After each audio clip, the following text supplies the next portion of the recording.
أعوذ بالله من الشيطان الرجيم. بسم الله الرحمن الرحيم.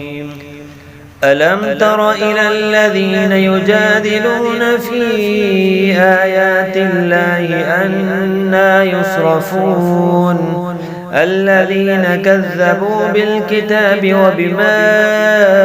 أرسلنا به رسلنا فسوف يعلمون إذ الأغلال في أعناقهم والسلاسل يسحبون في الحميم ثم في النار يسجرون ثم قيل لهم أين ما كنتم تشركون من دون الله قالوا ضلوا عنا بل لم نكن ندعو من قبل شيئا كذلك يضل الله الكافرين بما كنتم تفرحون في الأرض بغير الحق وبما كنتم تمرحون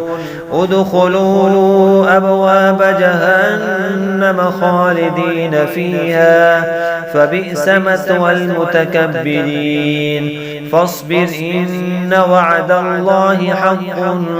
فإما نرينك بعض الذي نعدهم أو نتوفينك فإلينا يرجعون ولقد أرسلنا رسلا من قبلك منهم